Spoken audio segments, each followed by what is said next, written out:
하나님 아버지, 참으로 거룩하시고 존귀하신 하나님 아버지 앞에 나와서 예배를 드릴 수 있도록 우리 주 예수 그리스도를 통하여 저희들을 구원하여 자녀로 삼아주시는 은혜에 참으로 감사를 드립니다. 오늘도 주님을 사모하며 주님과 깊이 만나기를 원하여 발걸음을 이곳으로 옮긴 사랑하는 성도들의 중심을 보시고 저희들을 만나주시고 저희들의 심령 가운데 주님의 긍휼과 은혜로 역사하여 주셔서 더욱더 반듯하고 좋은 주님의 자녀로 새롭게 되며 성숙해 되는 귀한 은혜의 시간이 되도록 성령 하나님 저희들과 함께 하시고 저희들의 예배를 주장해 주옵소서. 우리 주 예수 그리스도의 이름으로 기원드리옵나이다. 아멘.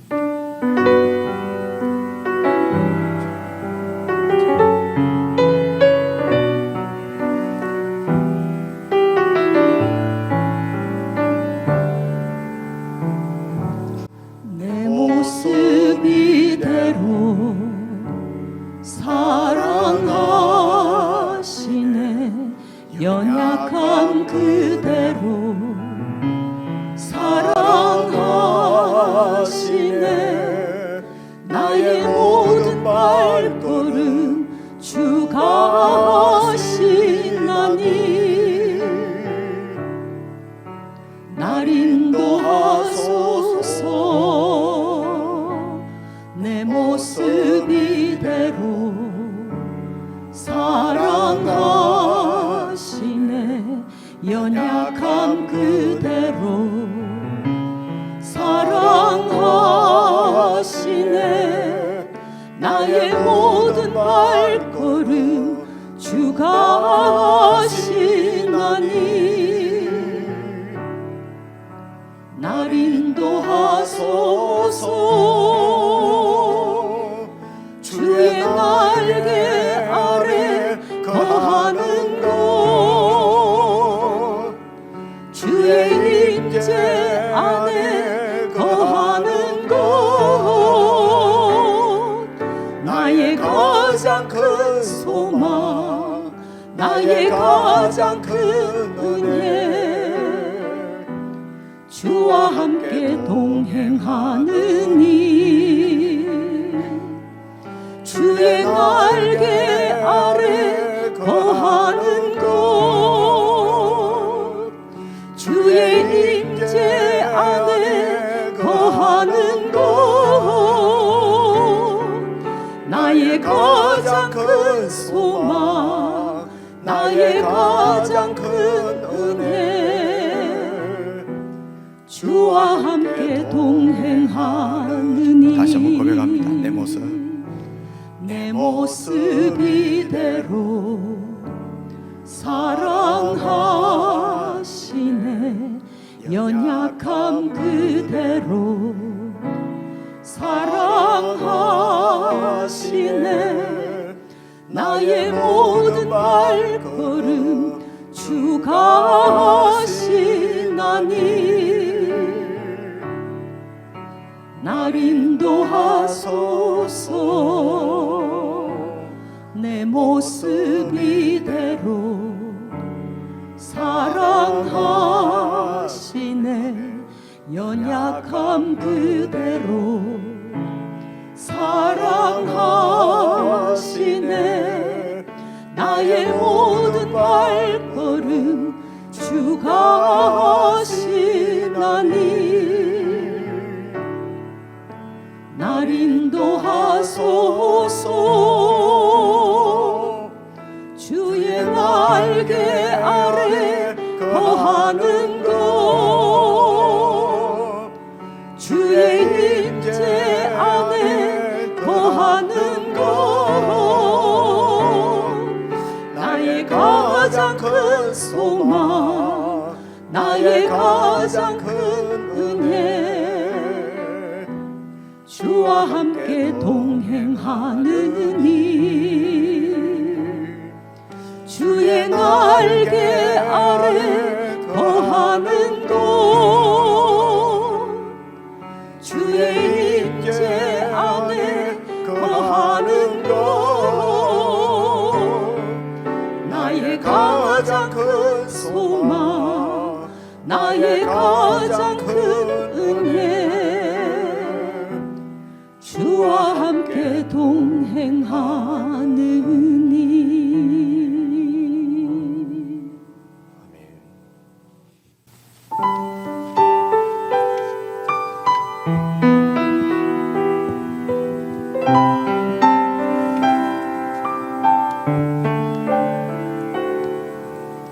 아주 오랜 방황 끝에 나 여기 서 있네.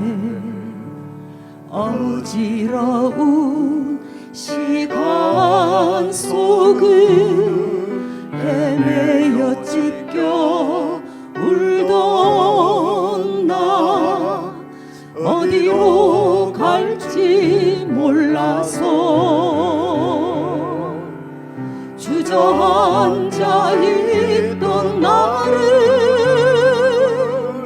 주의 강한 손 다가와 나를 붙들어 그 품에 인도하네. 그 사랑이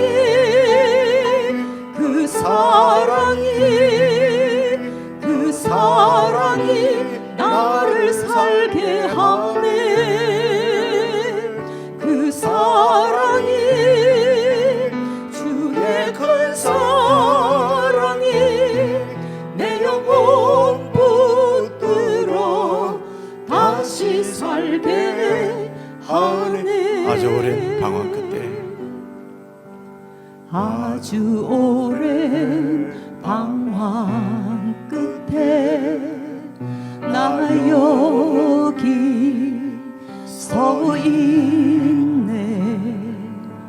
어지러운 시간 속을 헤매여 찢겨 울던 나, 어디로 갈지 몰라서 주저앉아 있던 나를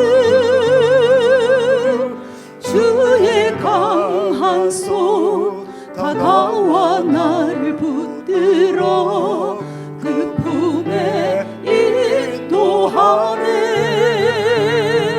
그 사랑이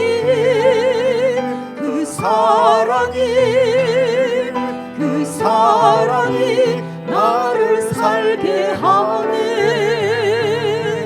그 사랑이, 주의 큰 사랑이 내 영혼 붙들어 다시 살게 하네. 어디로 갈지 몰라서 어디로 갈지 몰라서 주저앉아 있던 나를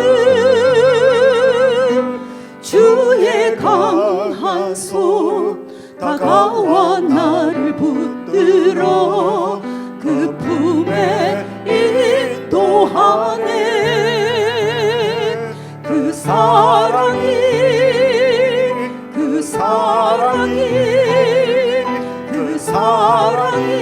나를 살게 하네. 그 사랑이, 주의 큰 사랑이 내 영혼 붙들어 다시 살게 하네. 내 영혼 살리는 힘, 내 영혼 살리는 힘, 죽은 자 살리는 힘,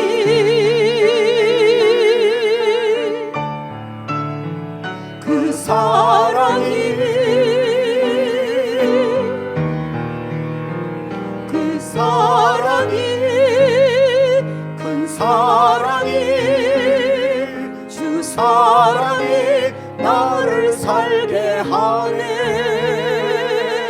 그 사랑이, 주의 큰 사랑이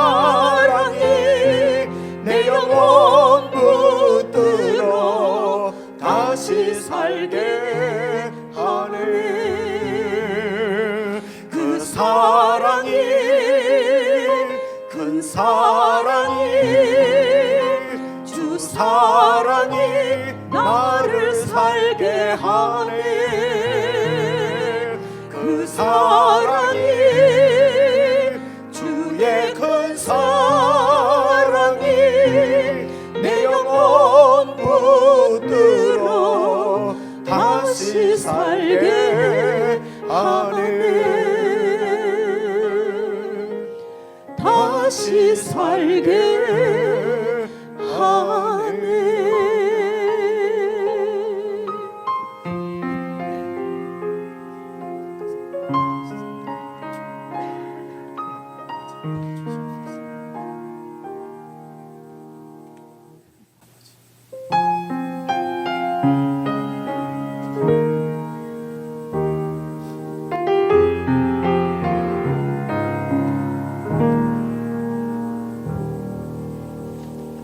내 백성이 나를 떠나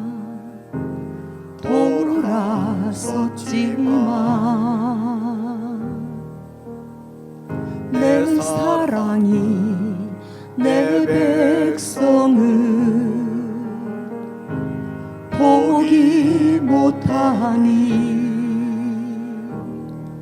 내 모든 것 내어주고 나 그들을 얻으리라 여호와께 돌아가자 우린 돌아서도 그는 변치 않네 여호와께 돌아가자 우린 넘어져도 그 사랑 영원하네 내 백성이 나를 떠나 내 백성이 나를 떠나 돌아섰지만 내 사랑이 내 백성을 포기 못하니 내 모든 것 내어주고 나 그들을 얻으리라 여호와께 돌아가자 우린 돌아서도 그는 변치 않네 여호와께 돌아가자 우린 넘어져도 그 사랑 영원하네 사랑은 오래 참고 자신을 내어주네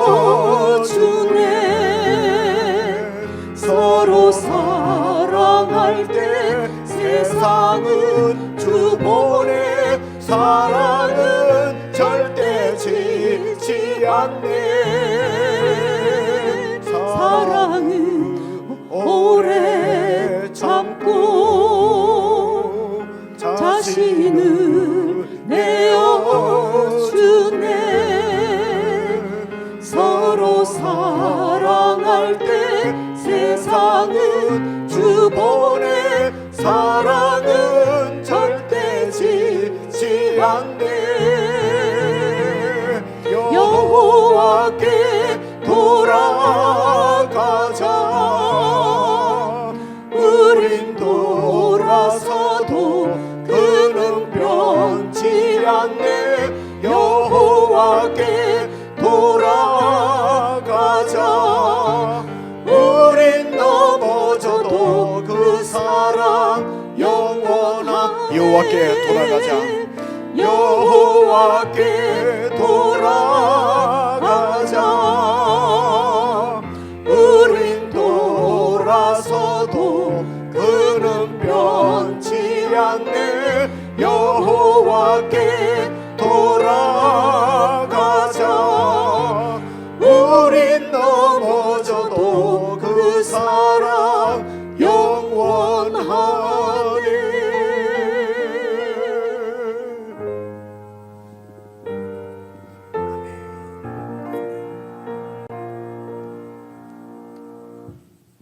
우리 시간 합심해서 함께 기도를 드리십시다.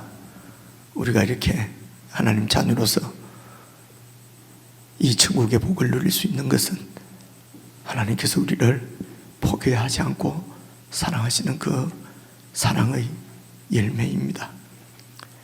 내 모든 것을 내어주고도 나는 그들을 포기하지 않고 얻을 것이라고 하는 하나님의 그 사랑을 오늘 이 기도 시간에 우리 깊이 묵상했으면 좋겠습니다.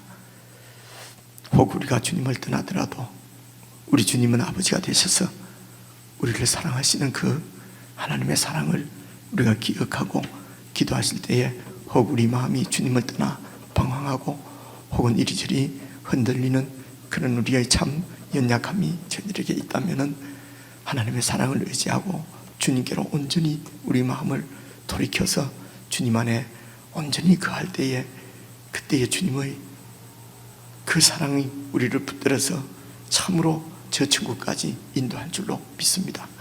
그래서 기도하실 때에 정말 늘 여호와께로 돌이키고 주님의 온전한 사랑 가운데 온전히 거하는 참 믿음을 저희에게 허락해 주옵소서. 이 시간도 저희들이 마음을 주님께로 돌이켜서 주님께로 나아갑니다. 주님 안에서 깊은 안식을 누릴 수 있도록 하늘의 믿음을 저희들에게 더해 주십시오. 우리 합심해서 함께 기도하시겠습니다.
여호와 하나님은 선하십니다. 죽은 나를 살리시려고 하나님이 전부를 십자가에 주셨는데 이루어갈 구원의 삶을 살지 못하고 오감에 느껴지는 것에 마음 뺏기고 내 눈에 즐거워하는 것을 추구해 봤지만 헛되고 허무였습니다. 내 중심으로 생각하고 판단하며 자기 의로 살아온 많은 시간을 허비함을 회개합니다. 주님의 긍휼이 필요한 자입니다. 요즘 마태복음 묵상을 통해 심령이 가난하고 애통하여 하나님 나라만 추구하여 나를 부정하고 주님으로 사라짐이 바로 좁은 문의 삶을 알게 하시니 감사합니다. 어떤 상황과 사건 앞에서도 주님의 판결은 옳으심을 알게 하시니 감사합니다. 몸된 교회가 지체들이 하나님 관계를 놓치지 않고 하나님만 갈망하여 서로 상합하고 연결하여 온전으로 순종하는 자로 지어져 주님만 사랑하는 신부로 단장되는 교회의 몸이 되길 기도하며 하늘에 속한 가치로 말씀을 선포하실 목사님, 성령 충만하여 이곳에 임하시는 하나님 나라를 경험케 하실 이 시간 되길 기도하며 예수님 이름으로 기도드렸습니다. 아멘.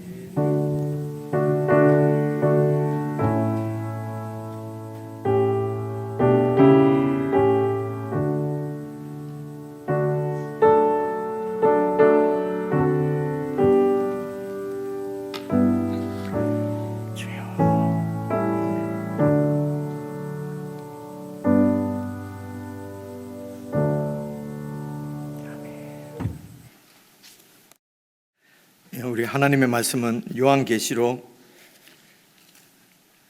11장 15절부터 19절까지 여러분 찾으셔서 저와 여러분이 한 말씀씩 나눠서 읽겠습니다. 요한계시록 11장 15절입니다. 신약성경 410페이지 되겠습니다. 410페이지 요한계시록 11장 15절부터 19절까지 한 절씩 저와 여러분이 나누어서 읽습니다. 15절 일곱째 천사가 나팔을 불매 하늘에 큰 음성들이 나서 이르되 세상 나라가 우리 주와 그의 그리스도의 나라가 되어 그가 세세토록 왕노릇 하시리로다 하니, 하나님 앞에서 자기 보좌에 앉아있던 24장로가 엎드려 얼굴을 땅에 대고 하나님께 경배하여 이르되 감사하옵나니 옛적에도 계셨고 지금도 계신 주 하나님 곧 전능하신 이여 친히 큰 권능을 잡으시고 왕노릇 하시도다. 이방들이 분노하며 주의 진노가 내려 죽은 자를 심판하시며 종 선지자들과 성도들과 또 작은 자든지 큰 자든지 주의 이름을 경외하는 자들에게 상 주시며 또 땅을 망하게 하는 자들을 멸망시키실 때로소이다 하더라. 이에 하늘에 있는 하나님의 성전이 열리니, 함께 읽겠습니다. 성전 안에 하나님의 언약궤가 보이며 또 번개와 음성들과 우레와 지진과 큰 우박이 있더라. 아멘. 예, 우리 지체들과 인사 나누십시다. 평안하셨습니까? 사랑합니다. 앞뒤 좌우로. 예.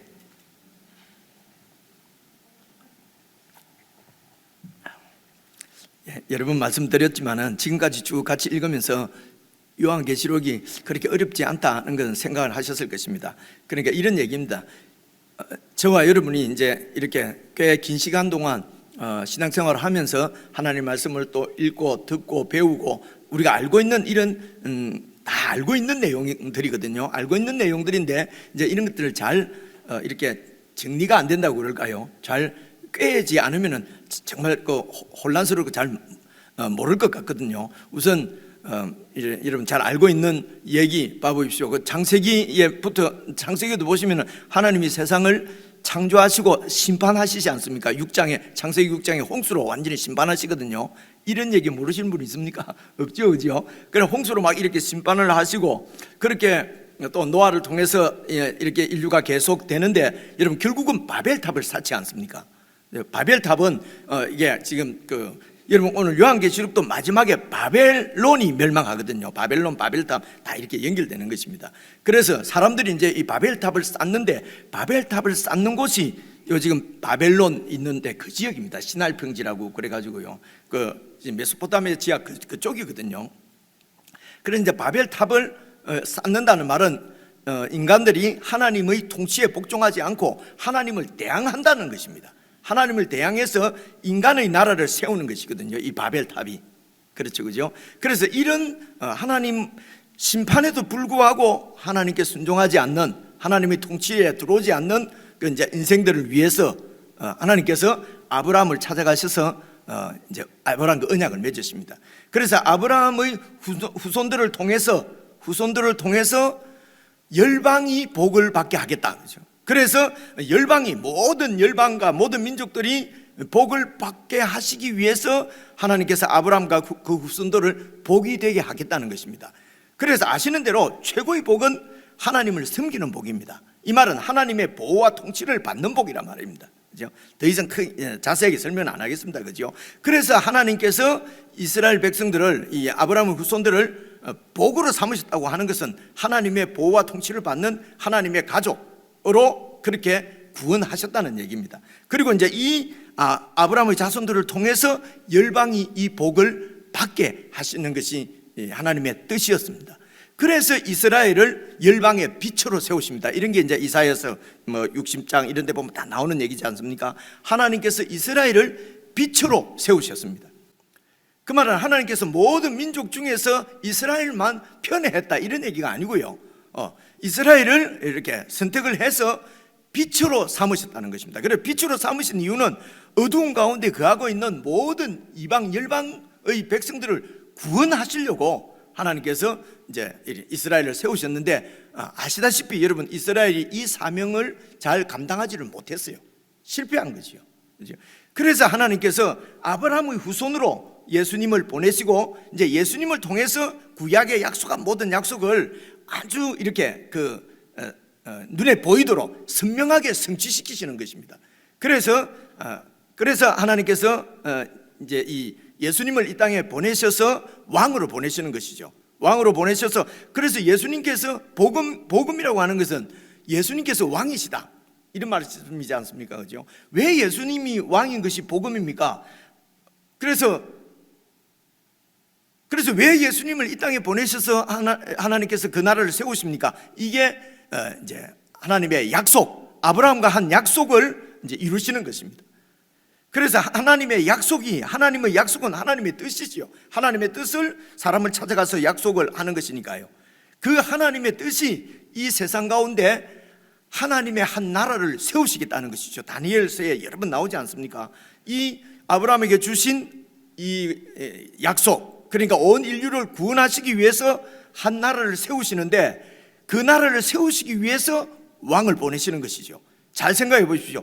그 한 나라를 왜 세우셔야 됩니까? 이 세상에 있는 나라가 서로 싸우고 이렇게 경쟁하고 침략하고 힘 있는 자가 힘 없는 나라를 무너뜨리고 그렇게 해서 그것이 이 세상 나라의 역사란 말입니다. 이 세상 나라들, 많은 세상 나라들 가운데 이런 세상 나라를 보면은 하나님의 창조가 욕을 먹는 거예요. 아니 세상을 뭐 이렇게 만들어놔서 이럴 것 아니겠습니까? 그죠? 그래서 하나님께서 이런 세상 나라 가운데 역시 구약으로 하면 바벨론입니다. 그죠? 이 세상 나라 가운데서 하나님의 영원한 나라를 세우시겠다고 이제 다니엘에게도 약속하시고 그래서 아브라함에게 약속하신 뜻이 다니엘서나 이런 선지서를 통해서 쭉 보면은 점점 더 밝아지는데 하나님의 뜻이 밝아지는데 그것이 뭐냐면은 하나님께서 한 새 나라를 영원한 나라를 이 땅에 세우시겠다. 그 나라를 세우시기 위해서 예수님을 왕으로 보내시고요. 그죠?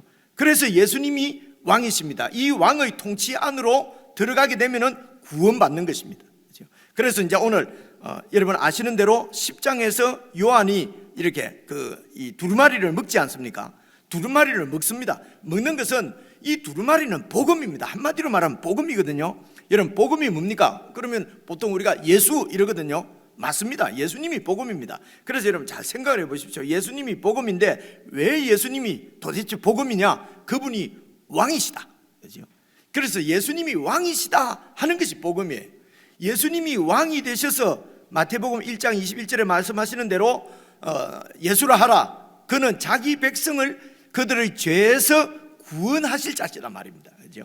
그래서 예수님께서 우리를 죄에서 구원하셔서 자기 백성 삼으셔서 우리가 영원한 하나님의 백성이 되는 구원을 얻기 때문에 예수님이 왕이시다 하는 것이 복음입니다. 하나님께서 예수님을 왜 왕으로 이 땅에 보내십니까? 하나님의 영원한 한 나라를 세우시는 것이 하나님의 뜻이기 때문에 그렇습니다. 하나님은 왜 이 땅에 이 영원한 나라를 세우셔야 합니까? 세상 나라가 완전히 하나님의 통치를 거역하고 자기들이 왕이 되려고 서로 싸우고 서로 높아지고 이렇게 해서 서로 죽이고 하나님의 창조가 완전히 이렇게 영광스럽게 드러나는 것이 아니라 인간들 때문에 하나님의 창조가 완전히 땅에 하나님의 창조, 하나님의 그 영광이 땅에 떨어진 것이죠. 그래서 이 하나님의 창조 하나님의 영광을 드러내기 위해서 하나님께서 한 나라를 영원한 나라를 세우신단 말입니다. 그렇게 해서 이 복음의 말씀을 지금 요한이 먹었습니다. 그 말은 무엇입니까? 이 하나님의 뜻과 완전히 하나가 되라는 얘기 아니겠습니까? 그죠? 그 하나님의 뜻을 이 땅에 펼칠 구약의 이스라엘 백성에게 주셨던 사명이 열방의 빛이었어요. 그래서 오늘 이 요한으로 대표되는 요한과 그리고 11장에 여러분 살펴본 두 증인이 바로 교회라고 말씀드렸지 않습니까? 요한과 요한의 교회가 앞으로 감당해야 될 사명은 이 세상에 이제 그 구약의 이스라엘처럼 빛을 발하는 것입니다. 그래서 내가 뭐 열심히 갈고 닦아서 내 것을 가지고 빛을 발하는 것이 아니고 증인으로서 빛을 발하는 것이죠. 정의는 무엇입니까? 이 하나님의 복음의 정의니란 말입니다. 그죠? 다시 말하면 예수님을 비추는 것이죠. 예수님이 무엇을 비춥니까? 예수님께서 우리의 왕이시고 이 온 우주의 왕이시라고 하는 그 통치자의 영광을 비추는 거지요. 그죠? 그렇게 해서 악한 세상 통치자들 밑에서 신음하는, 여러분 그 애굽에서 노예 생활하는 이스라엘 백성들처럼 악한 통치자들, 세상 통치자들에게 포로가 되어져서 고통 가운데, 억압 가운데 있는 자들이 하나님의 통치의 그 영광스러운 것을 보고 예수님 앞으로, 예수님의 통치 안으로 이민 오도록, 그죠? 이것이 예언 사역입니다. 그죠? 예언 사역, 증거 사역. 그래서 이제 하나님께서 구약의 아브라함의 자손들을 통해서, 이스라엘을 통해서 이 일을 감당하시려는 것처럼, 이거는 이제 그림자고, 실제적으로 아브라함의 진짜 씨는 갈라디아서 3장 16절에 보면은 많은 사람을 두고 아브라함의 씨라고 했지만은 모든 유대인들이 아브라함의 씨가 아니라 한 사람을 두고 말한 것이니 바로 예수 그리스도다 하는 게 여러분 신약성경 갈라디아서 3장 16절에 나오는 말씀이에요. 그래서 이 아브라함의 참 후손이신 예수님이 이 땅에 오셔서 예수님을 통해서 예수님의 백성들, 구원받은 예수님의 백성들이 바로 교회가 구약의 이 이스라엘의 사명, 빛을 발하는 사명을 감당하게 하셔서 이 정은 사역을 통해서 이 온 세상을 구원하시려고 하는 거죠. 그래서 온 세상에 복을 주시기 위해서 우리에게 복을, 교회에게 복을 주셨다는 것입니다. 그죠? 그래 이 얘기가 요한계시록에만 특 바로 나오는 것이 아니고 창세기부터 나오는 얘기라고 하는 것을 제가 말씀을 드리려고 그래서 지금 조금 시간을 그렇게 했습니다. 그래서 오늘 요한계시록 10장과 11장에 있는 얘기는 어려운 얘기하는 것이 아니고 그 당시 도미티아누스 황제의 치세, 그 아레스 제국의 황제의 억압 가운데서 완전히 성도들이 너무너무 환난과 핍박이 심할 때란 말입니다. 그러니까 우리가 그런 환난과 핍박 가운데 있으면은 사명도 잃어버리고 우리의 삶의 어떤 그 삶의 소망마저도 잃어버리고 그렇게 되지 않습니까? 그죠?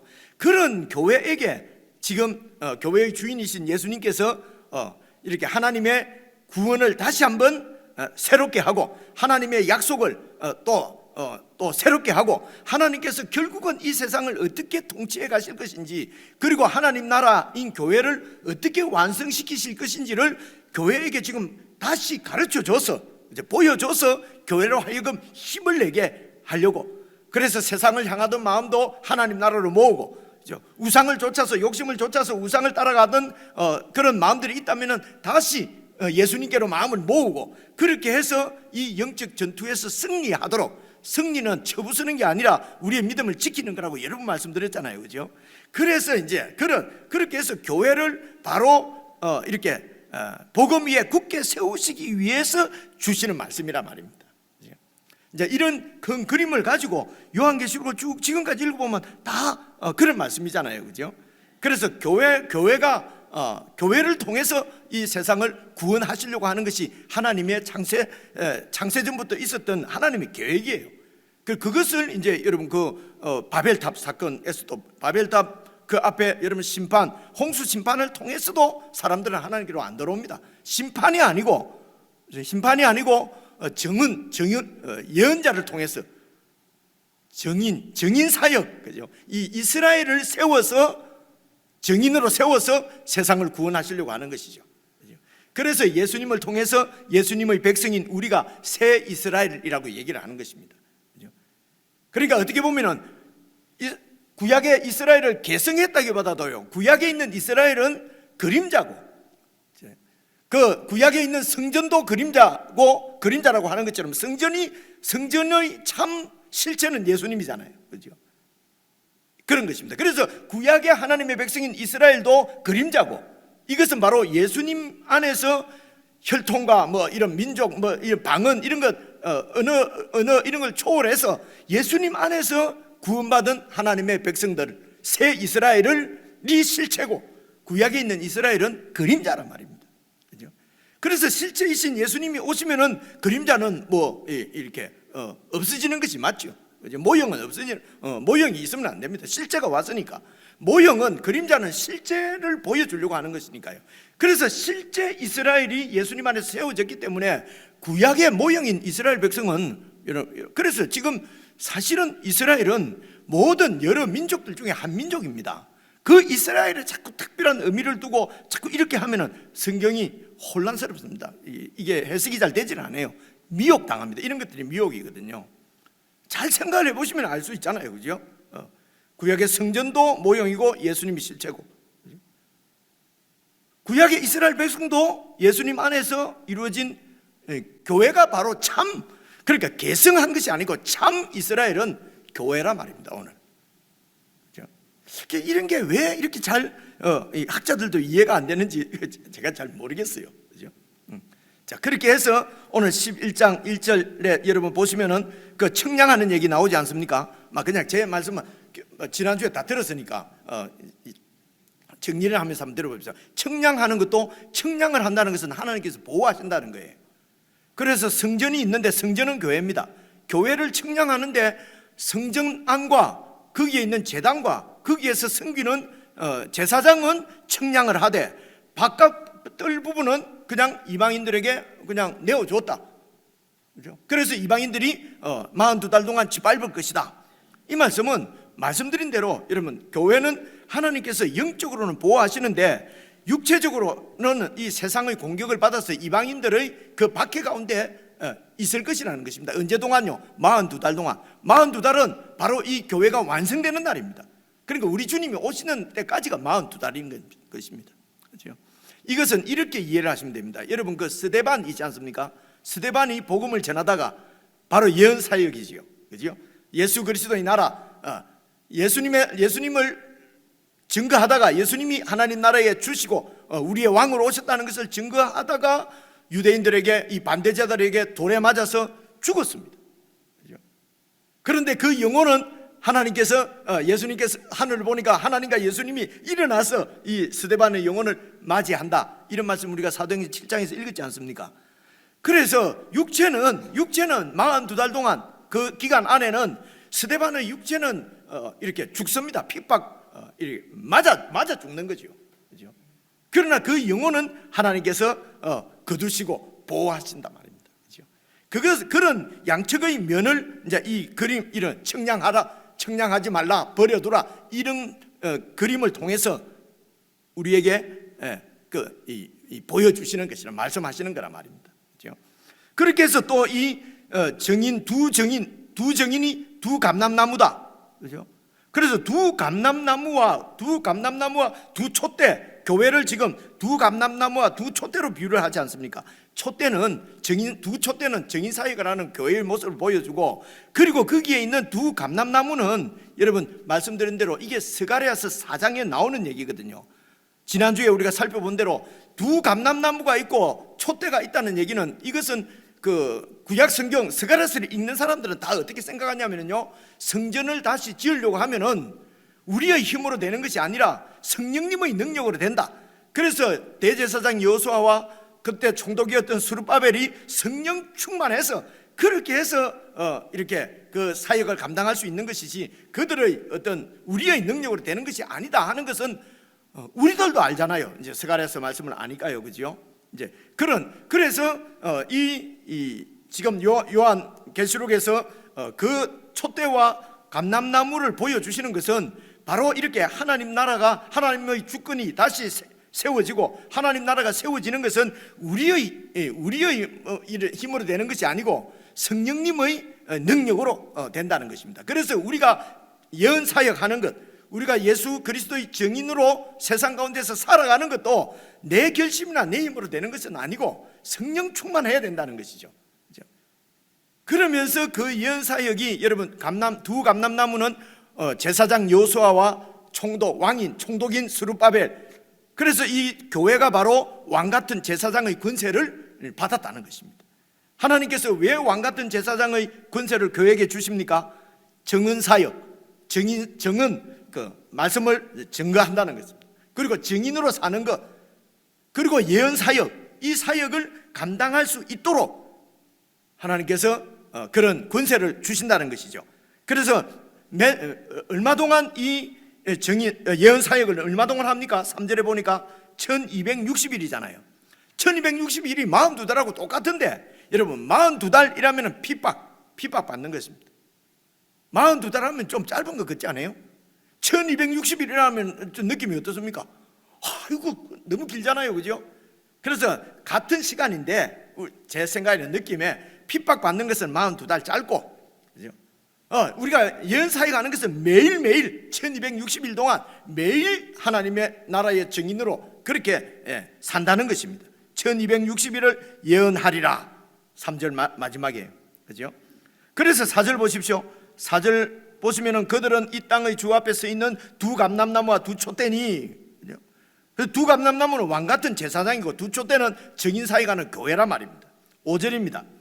만일 누구든지 그 증인들을, 하나님의 그 교회를 해하고자 하면 그들의 입에서 불이 나와서 그들의 원수를 삼켜버릴 것이요, 누구든지 그 증인들을, 두 증인을 해하려고 하면은, 그래서 두 증인은 사람을 얘기하는 것이 아니고 교회를 얘기하는 것입니다. 그들을 해하고자 하면 반드시 그와 같이 죽임을 당하리라. 하나님께서 교회를 보호하신다는 것이죠. 증인 사역을 하고 있는, 하나님의 나라의 증인으로 그렇게 살고 있는 교회를 하나님께서 보호해 주신단 말입니다. 그래서 그 교회를 파멸시키려고 하고 넘어뜨리려고 하는 세력들은 하나님께서 다 막아주신다는 거예요. 이러면 또 갈등이 생기거든요. 아니 실제적으로는 교회가 막 하나님이 막아주시면은 평온해야 되는데 교회가 핍박을 받고 있잖아요. 하나님이 막아주시면은 스데반이 안 죽어야 되는데 스데반이 죽잖아요, 그죠? 이렇게 해서 우리가 혼란을 일으킨단 말입니다. 그래서 영적으로는, 기본적으로는 세상이 우리의 목숨을 핍박을 해서 우리를 죽이더라도 우리의 영원한 생명은 뺏어갈 수가 없습니다, 그죠? 하나님께서 보호를 하시는 것. 그러니까 이 세상의 공격이 얼마나 더 듣겠습니까? 아무리 뭐 이렇게 공격을 해도 그죠? 공격하면은 막 괴로워하고 효과가 좀 나타나야 되는데 막 죽으면은 주님 앞에 가는 것이고, 이제 이런 상황을 생각을 해 보십시오. 그래서 이제 여기에 있는 불이 나온다는 것도요, 불이 나온다는 것도 사실은 그런 그 하나님께서 그런 권세를 주셔서 이기게 하신다, 이 말만 할 것 같으면 이런 그림을 그리지 말고 그냥 그렇게 말을 하면 되지 않습니까? 근데 이것도 다 구약 성경에 나오는 이미지예요. 제가 여기 지금 불이 나오는 이 이야기는요, 여러분 열왕기하 1장인데 제가 찾아왔습니다. 지난 수요일 날 우리가 찾아봤는데요, 다시 한번 보시면요, 왕이 세 번째 50부장과 그의 군사 50명을 세 번째 이제 왕이 보냅니다. 이 왕이 아시아 왕인데요, 이 왕이 이스라엘 나라의 왕입니다. 이스라엘 나라의 왕인데 이게 뭐 난간에서 떨어져 가지고 발에 뭐 파상풍인지 하여튼 병이 걸려 가지고 죽게 되었어요. 그래서 이게 병에 걸렸어. 그러니까 이 병이 죽을 병인지 이것을 누구에게요? 바알세붑이라고 하는, 하나님이 아니라 에그론에 있는 그 신인 바알세붑 신한테 가서 아마 그 신이 좀 뭐 친했든지 안 그러면 뭐 점을 잘 쳐줬든지 뭐 그랬겠죠. 친분이 상당한, 하나님이 아니라 그 바알세붑에게 이제 이 신하를 보냈습니다. 그러니까 신하들이 가는데 이제 엘리야가 나타나서 이렇게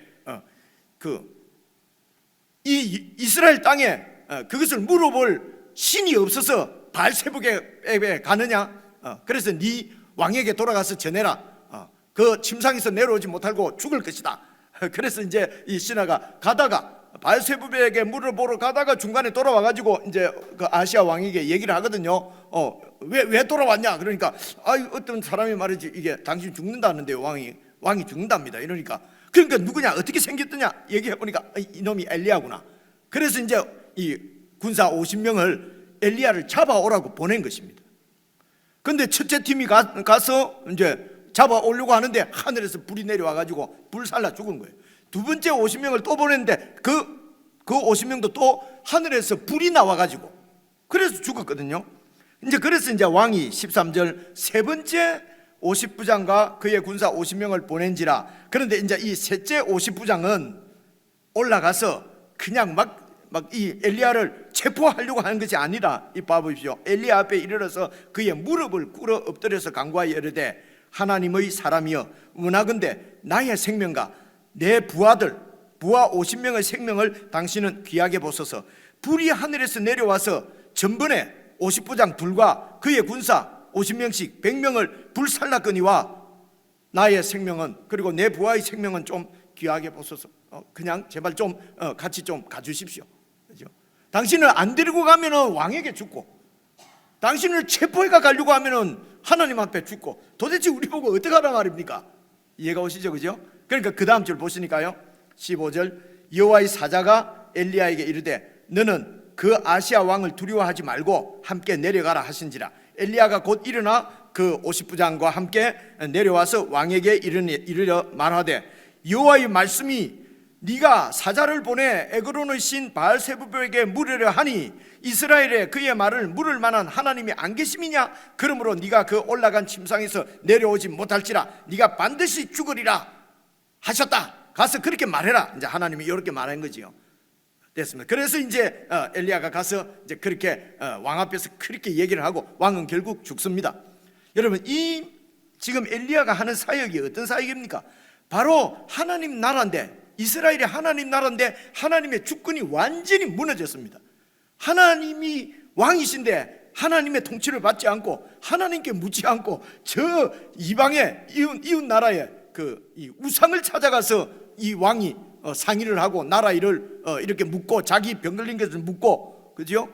하나님의 왕권이 완전히 땅에 떨어진 것이죠. 그래서 엘리야가 지금 이렇게 그 왕인 아시아에게 이렇게 선포하고 하나님의 주권을 선포하고 또 하나님의 말씀대로 이 아시아 왕에게 이렇게 죽을 것이라고 이제 예언하고 하는 이런 모든 사역을 통해서 하나님께서 하시려고 하는 일은 무엇입니까? 그 땅 위에 하나님의 주권을 다시 세우는 것이란 말입니다. 주권이 무너졌다는 것은 하나님 나라가 무너졌다는 얘기거든요. 하나님 나라를 다시 세우는 일이란 말입니다. 그죠? 그래서 이 엘리야가 이 열왕기 하야의 1장에 나오는 엘리야의 사역은 이 하나님의 주권을 세우기 위해서 하늘에서 불이 내려온 것입니다. 불이 뭐 아무 때나 막 우리 하늘 내려오는 것이 아니고요. 하나님께서 살아계시고 하나님께서 통치자시고 하나님이 왕이신 것을 이 이스라엘 백성들이 안 믿어요. 근데 열방이 어떻게 다른 사람들 믿겠습니까? 우리가 예수님께서 살아계시고 전능하시고 우리의 왕이시고 우주의 왕이신 것을 우리가 안 믿는데 세상 사람들이 어떻게 예수님을 그들의 주로 믿냐 말입니다. 그런 뜻입니다. 그렇게 해서 이스라엘의 왕권을 세우는 일이 이 불이 나는 것입니다. 그래서 다시요 6절 5절 가시면은 만일 누구든지 그들을 해하고자 하면 그들의 입에서 불이 나와서 그들의 원수를 삼킨다는 것은 하나님의 예수 믿으니까 봐라 예수 믿으니까 말이야 잘 되지 이런 걸 하려고 하는 것이 아니고요. 예수 믿는 사람들의 증인 사역을 통해서 예언 사역을 통해서 하시려고 하는 것은 하나님의 주권이 세워지는 것입니다. 하나님 나라가 세워지는 것이거든요. 그래서 우리가 그의 나라를 구하고 하나님 나라를 세우는 일에 우리의 삶을 드리면은 하나님께서 예언 사역을 잘 감당할 수 있도록 보호해 주신다는 것입니다. 그렇죠? 하나님의 뜻에 의해서 하나님께서의 어떤 그 깊은 뜻에 의해서 여러분 스데반처럼 우리의 몸은 죽더라도 하나님은 그 스데반을 통해서 또 여러분 정말 바울이 그 스데반 일 때문에 연결이 돼서 이렇게 하나님께로 돌아온다고 그러잖아요.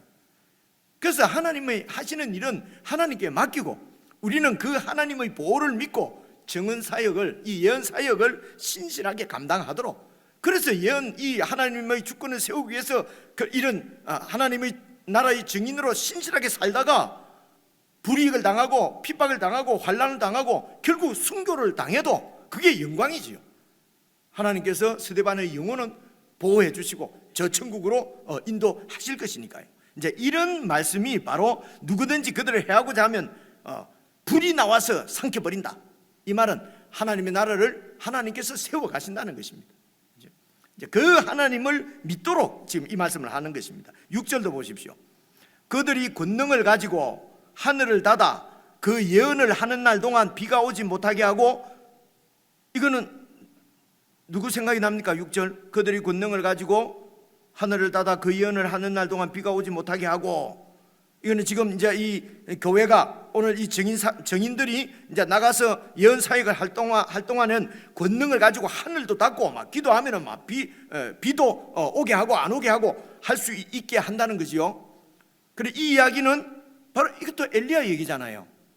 아합 시대 때 이스라엘 백성들이 왕을 중심으로 해서 단체로 바알과 아세라 신을 섬기는 거지요. 그래서 바알과 아세라 신 850명하고 엘리야하고 이제 이렇게 결투를 하지 않습니까?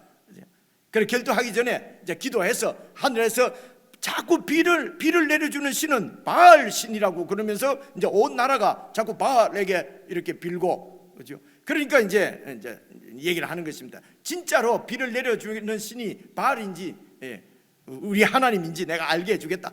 그래서 내가 기도하면은 3년 반 동안 비가 오지 않을 것이다. 그렇게 해서 이제 기도해서 비가 안 오게도 하고 이런 얘기입니다. 그래서 엘리야의 이런 사역도 무엇을 위했습니까? 하나님의 주권이 왕권이 땅에 떨어져 있는 거지요. 이스라엘 나라의 왕이 하나님을 믿지를 않아요. 그죠? 이런 이스라엘 가운데서 하나님의 주권을 다시 세우는 일입니다. 바로 예언 사역이지요. 그죠? 그래서 이런 예언 사역을 감당할 때는 하늘에서 비를 내리지 않게 할 수도 있고 내리게 할 수도 있는 그런 권능을 하나님께서 교회에 주시겠다는 것입니다. 그래서 문짝에 들어 내가 기도하면 비가 딱 안 오고, 그럼 옆에서 비 오라고 기도하면 어떡할 겁니까? 그럼 누구 기도를 드려야 되겠어요? 그래서 이런 것이 다 상징하는 것은 그런 예언 사역을 우리가 하려고, 하나님의 뜻에 순종해서 하려고 마음만 먹으면은 하나님께서 할 수 있는 능력을 다 공급해 주신다는 뜻입니다. 그렇죠? 그런 능력을 주신단 말이에요. 그렇죠? 그리고 또 6절 중간에 봐보십시오. 또 권능을 가지고 물을 피로 변하게 하고 아무 때든지 원하는 대로 여러 가지 재앙으로 땅을 치리로다. 이거는 누구 생각이 나요? 누구라고 하신 거냐니? 모세. 그죠? 모세가 바로하고 지금 이렇게 해서 그렇게 해서 이제 10가지 재앙을 내리잖아요. 지금 그 얘기잖아요. 그죠? 10가지 재앙이 무엇입니까? 거기도 바로 하나님을 인정하지 않는 바로에게 하나님의 주권을 선포하는 거지요. 그죠? 이 얘기가. 그래서 여기에 나오는 얘기는 다 구약 성경에 있는 그런 그림을 가지고 와서 지금 이제 이 신약 성도들에게 바로 이 하나님의 메시지를 그림을 통해서 구약의 이야기를 통해서 지금 알려주시는 거란 말입니다. 그죠? 그러니까 모세에게 그런 권능을 주신 것은 모세가 무슨 능력이 출중한 게 아니지 않습니까? 하나님께서 그런 능력을 주신 거잖아요. 그죠? 무엇을 위해서요? 바로 앞에서 믿지 않는 이 세상 나라 가운데서 하나님의 통치권을, 주권을 세우기 위해서, 보여주시기 위해서. 그죠? 정인 사역이죠. 바로 정인이 하는 일이란 말입니다. 바로 예언 사역입니다. 자, 이제 이렇게 하면은 7절 봐보십시오. 쭉 읽어볼게요. 그들이 그 정언을 마칠 때에 무지갱으로부터 올라오는 짐승이 그들과 더불어 전쟁을 일으켜 그들을 이기고 그들을 죽일 터인즉, 그러니까 짐승은 뭡니까? 무지갱으로부터 올라오는 짐승은 악령이잖아요. 사탄의 수하인 악령에게 교회가 어떻게 된다고요? 죽는다는 거예요. 교회가 죽는다는 거예요. 그렇죠? 이 말은 무슨 말입니까? 교회가 그냥 완전히 없어졌다가 다시 있고 이런 얘기가 아니고 교회가 죽습니다. 이 말은 세상의 공격이 그만큼 거세고 모질고, 그래서 교회가 이렇게 죽는다는, 무지갱으로부터 올라온 짐승에게 교회가 죽는다는 말은 교회가 완전히 패배한다는 뜻이 아니라, 그 다음 절 읽어봅시다. 8절. 그래서 그 교회 증인들의 시체가 죽어서 큰 성 길에 있으리니 그 성은 영적으로 하면 소돔이라고도 하고 애굽이라고도 하니 곧 그들의 주께서 십자가에 못 박히신 곳이라.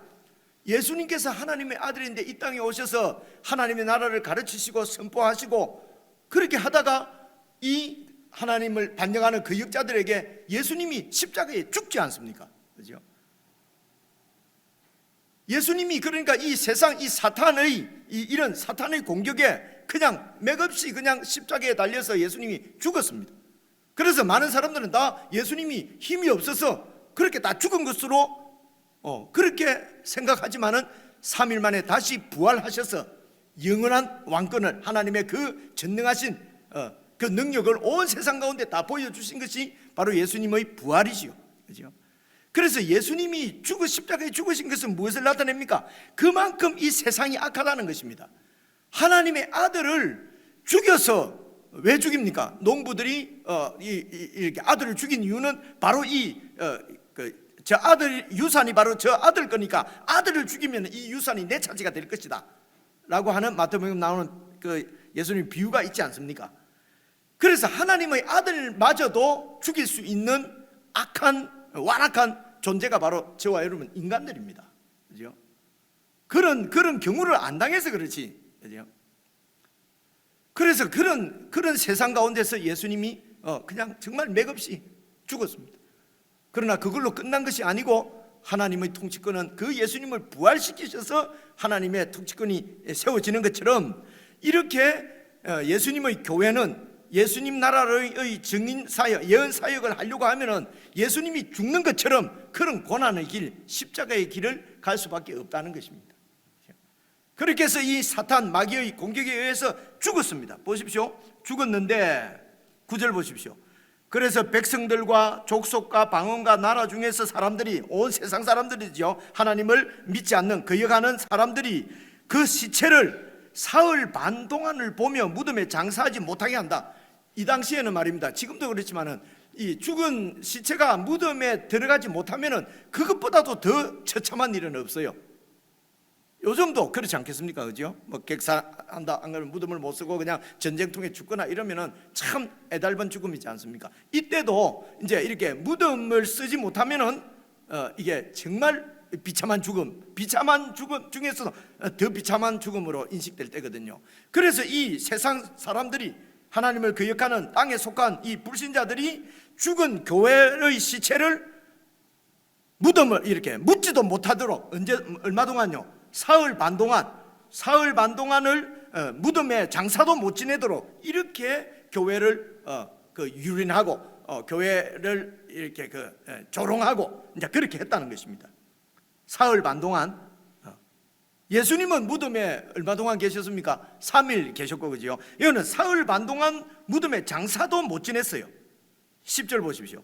그래서 이 두 선지자가 땅에 사는 자들을 괴롭게 한 고로 땅에 사는 자들이 그들의 죽음을 즐거워하고 기뻐하여 서로 예물을 보내리라 하더라.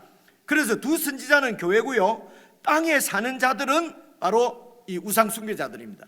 하나님을 거역하는 불신자들이에요. 그래서 이 교회가, 이 증인 사역하는 이 교회가, 교회의 그 예언 사역이 땅에 사는 자들을 어떻게 했다고요? 괴롭게 했다는 거예요. 괴롭게. 저놈들만 교회만 아니면은 그냥 내 살아가는 방식대로 이렇게 막 내 중심적으로 내 유익을 위해서 살아가면 되는데, 자꾸 교회가 보여내기를, 그거는 죄라는 것입니다. 그죠? 그건 악이라는 것입니다. 그래서 교회가 자꾸 나를 괴롭힌다는 것입니다, 불신자들을. 그런데 그 교회가 증인이 죽었어요. 죽으니까 자기들끼리 막 선물을 주고받으면서 너무너무 기뻐하더라, 이 말입니다. 그죠? 자, 11절을 다시 한번 보시죠. 10절을 이 두 선지자가 땅에 사는 자들을 괴롭게 한 고로 땅에 사는 자들이, 불신자들이 그 두 선지자들의 죽음을 즐거워하고 기뻐하여 서로 예물을 주고받으면서 선물하면서 기뻐하더라. 그런데 11절 3일 반 후에 하나님께로부터 생기가 그들 속에 들어가며 그들이 발로 일어서니 구경하는 자들이 크게 두려워하더라. 하늘로부터 큰 음성이 있어 이리로 올라오라 함을 그들이 듣고 구름을 타고 하늘로 올라가니 그들의 원수들도 구경하더라. 사흘 반 동안 장사도 못 지냈는데 하나님의 생기가 싹 들어가서 어떻게 됐다고요? 부활해서 승천했다는 것입니다. 교회가. 휴거하는구나. 이 지금 교회가 휴거하고 그런 얘기가 아니고, 그죠?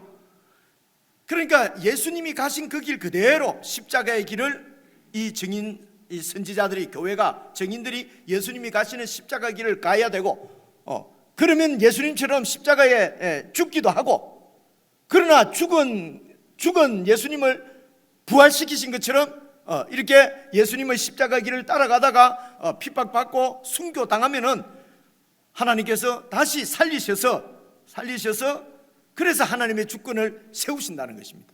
그래서 이 증인들의 예언 사역을 통해서 하나님의 나라를 확장하시고 하나님의 나라를 세우시는 것입니다. 그래서 이 지금 10절부터 나오는 표현은 교회는 예언 사역을 어떻게 해야 되느냐? 예수님이 하신 것처럼 예수님의 길을 따라서 살아가는 것이 바로 예언 사역이라는 것입니다. 그것을 지금 보여주시는 것이죠. 그래서 이게 구름 타고 하늘로 올라간다. 구름 타고 원문에 보면요, 구름 가운데서 올라간다 이래요. 그 구름은 바로 하나님의 영광을 나타내는 것입니다. 하나님의 임재, 그렇죠? 그렇게 해서 이제 다시 살아날 것을. 그래서 이게 이제 3일 반 동안, 사흘 반 동안 이제 죽어서 무덤에도 못 들어가고 죽어 있는 기간이 얼마입니까? 3일 반이죠, 그죠? 근데 예수님처럼 하려고 하면 사흘 만에 이래야 되지 않겠습니까? 근데 왜 사흘 반이겠어요? 이게 이런 것입니다. 여러분, 42달은 한때, 두때, 반때, 42달은 3년 반을 얘기해요.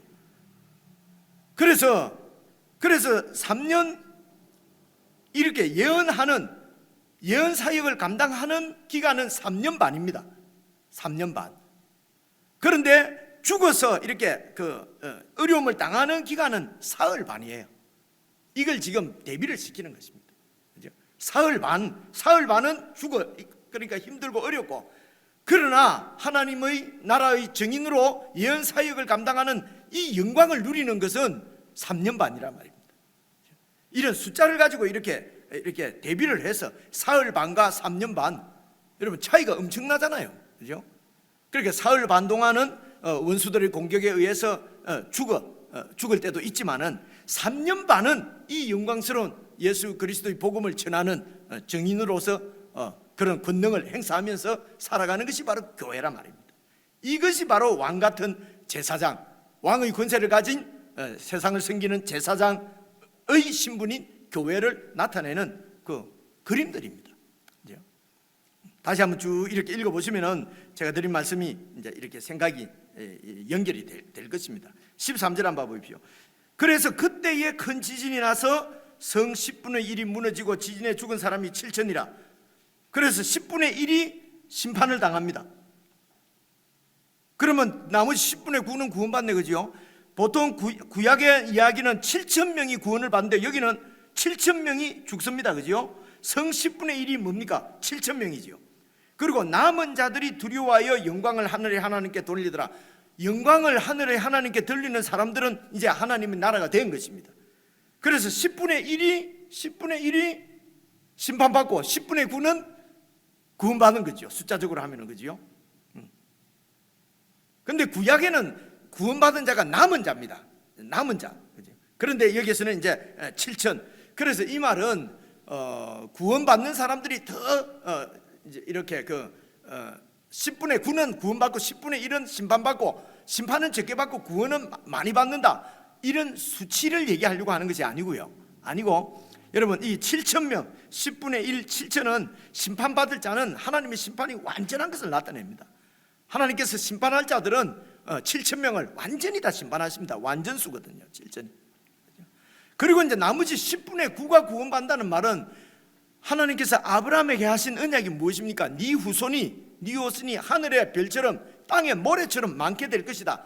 그래서 이 예수 그리스도의 통치 안에서 세워지는 하나님의 나라는 온 열방과 민족이 모여서 함께 하나님을 높이고 예수 그리스도의 통치를 받고 그 안에서 참 안식의 나라, 평화의 나라를 이룰 것을, 이런 아브라함에게 하신 언약이 성취되어지는 것을 지금 교회 가운데 보여주시기 위해서 10분의 1은 심판을 당하고 나머지는 하나님의 나라가 되는 이런 그림으로 보여주시는 것이죠.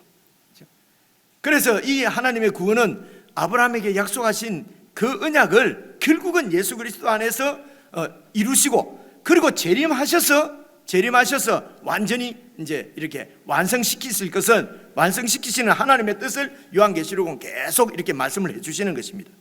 그렇게 해서 14절 보십시오. 둘째 화는 지나갔으나 보라 셋째 화가 속히 이른다.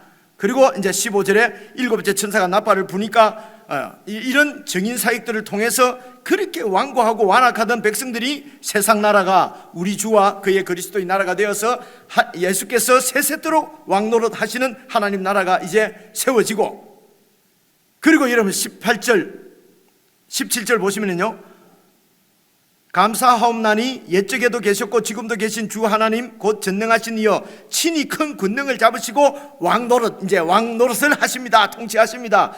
그래서 이방들이 분노하고 그런 이방들에게 주의 진노가 내려서 죽은 자를 심판하시고 종 선지자들과 성도들과 또 작은 자든지 큰 자든지 주의 이름을 경외하는 자들에게는 구원의 상을 주시고, 그리고 보십시오, 또 땅을 망하게 하는 자는 멸망시키실 때로소이다. 이게 이제 마지막 심판 때지요. 그죠? 이때가 되면은 이제 19절입니다. 이에 하늘에 있는 하나님의 성전이 열리니, 하나님의 성전이 열리니 성전 안에 하나님의 언약궤가 보이며, 언약궤는 뭡니까? 하나님의 언약이 이루어지는 것이죠. 언약궤를 보여주신단 말은 하나님의 언약이 이제 완전히 성취되는 것을 보여주시고, 그리고요, 언약궤는 뭡니까? 하나님이 앉으시는 보좌거든요. 그래서 하나님이 다시 보좌 위에 왕권을 가지시고 딱 앉으시는 하나님의 나라가 완전히 세워지는 그림을 이제 19절에서 이렇게 이제 보여주시는 것입니다. 오늘 10장과 11장 말씀은 이 세상을 구원하시는 하나님의 뜻은 교회를 거룩하게 세우셔서 교회가 열방의 빛으로 세상의 빛을 비추어서 교회를 통해서 많은 불신자들이 하나님의 통치 가운데 들어오도록, 그래서 교회는 더욱 거룩하게, 그죠? 그렇게 성숙되어야 되는 것이 사실은 교회의 사명입니다. 이 성숙된 이런 예언 사역, 빛의 사명을 감당하기 위해서는 우리가 우리의 이런 세상적인 자질을 높이는 것이 아니라 바로 성령의 능력, 하나님의 능력에 의해서 하나님께서 우리를 보호하시는 하나님의 은혜로 되어지는 것이기 때문에 문제는 우리의 마음입니다. 우리의 마음 자세입니다. 예수님께서 말씀하신 대로 먼저 그의 나라와 의를 구하라. 그리하면 이기게 해주신다. 그죠? 모든 것을 다 주신다. 이 모든 것을 다 하신다. 먼저 그의 나라와 의를 구하라. 구하는 자가 찾을 것이고 얻을 것이고, 그 하나님 나라를 찾는 자가 얻을 것이고, 두드리는 자에게 하나님 나라 문이 열릴 것이다. 그죠? 그래서 오늘 우리는 그 말씀에 순종해서 하나님 나라만을 구하는 것은 우리 일이고, 그러면 훌륭한 정인 사역을 감당할 수 있도록 능력 주시는 분은 우리 주님인 줄로 믿으시길 바랍니다. 그래서 우리가 여러분 세상 아니라 내가 어떻게 하나님 나라를 구하며 살면 좋겠습니까? 오늘도 하루를 내가 어떻게 내 나라가 아니라 하나님 나라를 구하면서 살 수 있도록 하나님 지혜를 주십시오. 나를 인도해 주십시오. 여러분 이런 자세로 매일매일을 주님과 함께 살아가면은 이 땅에서도 정말 완성된 천국의 영광을 누릴 수 있을 줄로 믿고, 여러분들이 꼭 그런 영광을 나이에 관계없이, 성별에 관계없이, 재산이 많고 적음에 관계없이 이 땅에 사시는 동안 정말 이런 하나님의 영광을 하나님과 함께 누리는 그런 복을 충만히 받으시기를 주님의 이름으로 축원합니다. 기도하겠습니다. 하나님 아버지, 이제 저희들이 이 땅 위에 소망을 둘 것이 무엇이 있겠습니까? 우리의 온 마음과 우리의 온 정신이 하나님 나라에 있게 해 주시옵소서. 세상 정치, 세상 사람들이 하나님의 섭리 가운데 주님의 뜻이 이루어질 줄로 믿습니다.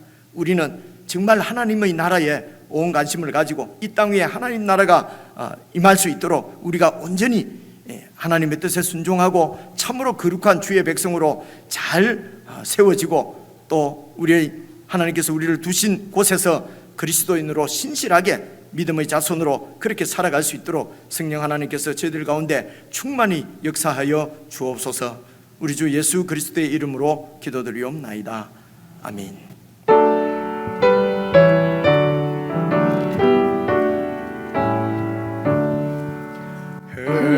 빛을 받는 곳마다 주 예수 다스리시니 이 세상 끝날 때까지 그 나라 왕성하도다. 주님을 찬양하면서 간절히 기도드리니 그 기도 향기